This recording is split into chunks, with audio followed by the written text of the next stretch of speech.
Hi everyone, hope you're doing well from wherever you're watching this channel, depending on your time zone.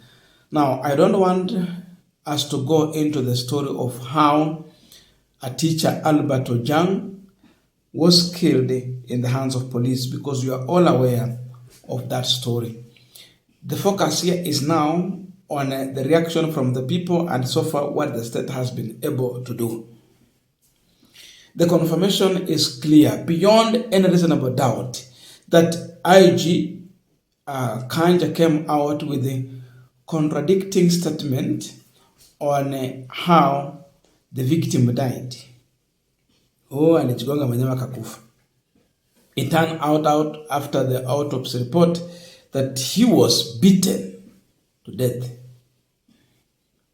Again, the other story that is coming out is that in as much they want to put the OCS in hot soup, he is also distancing himself from that.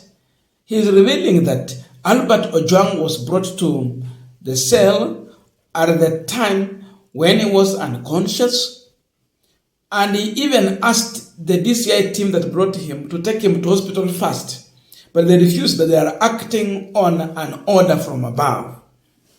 That above, DIG Eliud Lagat. So we saw Senate calling for the security team for grilling Kipchumba Murkomen, DCI, IG of Police, and of course IPOA also. Kenyans did not expect that the key suspect, who is a complainant, DIG, will be walking free. They thought, number one, he should have resigned or fired. He's still there. So angry Kenyans took it to the street to protest over the killing of Albert Ojang, demanding the immediate arrest and the prosecution of one DIG Eliud Lagat. And this is the situation in CBD, Nairobi.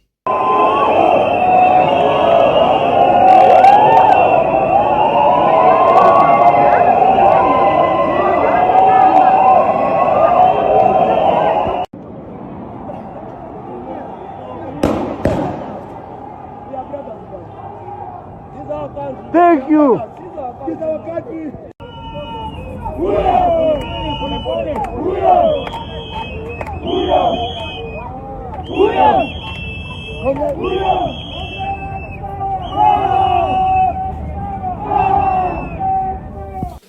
Now, I want us to continue with the panel discussion, but I have a quick and humble request. For those who are watching this channel and you have not yet subscribed, please consider subscribing. To our returning subscribers, I must say thank you so much. And again, to all our viewers, please give this video a thumbs up. Thank you so much, and back to our discussion. When you see Kenyans going to the street, it means that is the last option they have. All other available options have not worked. The expectation was to see the government taking a serious responsibility. Kipchumba came and somehow he was defending the person who seems to be a victim. In developed democracies, Eliud Lagat should have resigned or even step aside to allow investigation. When you wanna complain, wewe uko hapo press briefing. What is that? You will probably interfere with any serious investigation that can link him properly and tie him to that murder. So you want to be in the office so that you keep on frustrating that move. That's why we're in this mess. So Kenyans are so much angry when they see Lagat is still walking scot-free. But Albert Ojwang's body is lying lifeless in a mortuary.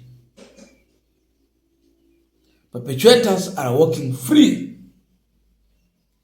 So people are so angry and they are demanding for one thing.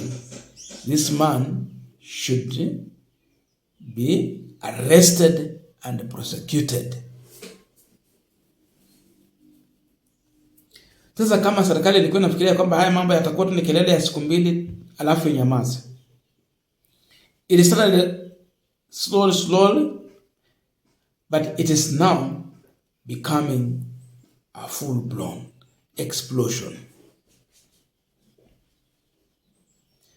Kenyans are discovering if they don't speak for themselves, no one in this government can speak for them. The government has turned to be an enemy of the people. So we are on our own, and they are here to finish us. Anytime we raise our mouth, our head, we open our mouths to speak or complain. Hapo ndo tumefika. So wananchi wameamua serikali ya Kasongo nyumbani. You know, the protest is not even now about Albert.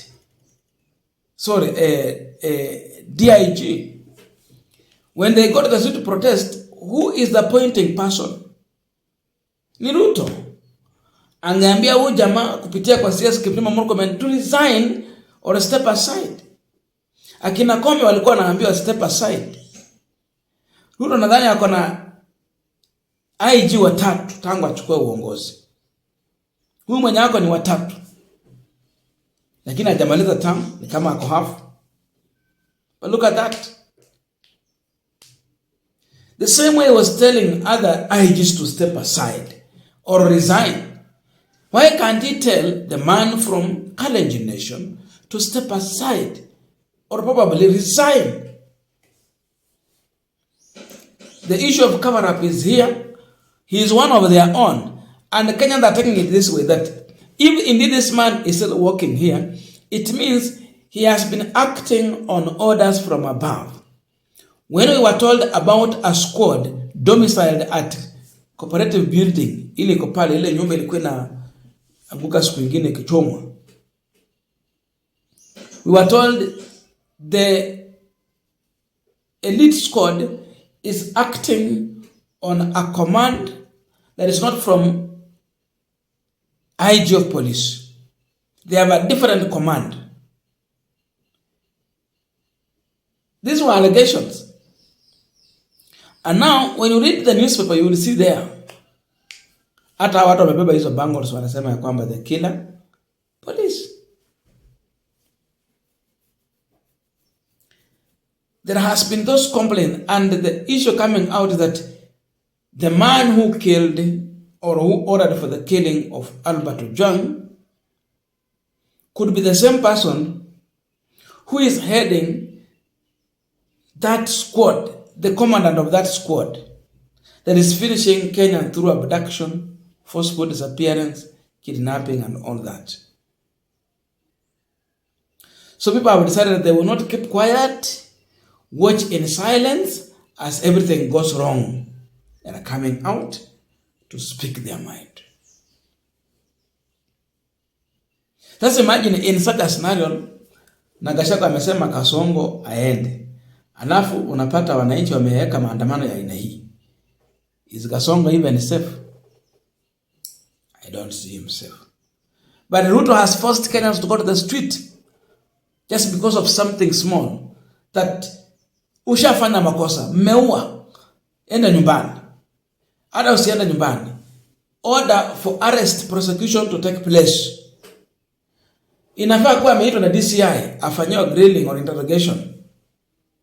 DCI mwenyewe wanaungana sababu yeye ndio huyu jamaa shika, tunasikia DCI alitumwa.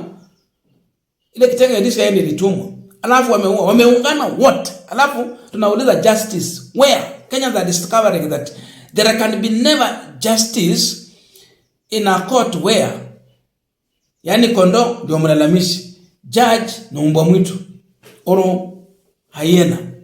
There can never be justice, and that is what is taking people to the street to protest. Wanajua hakuna justice hapa.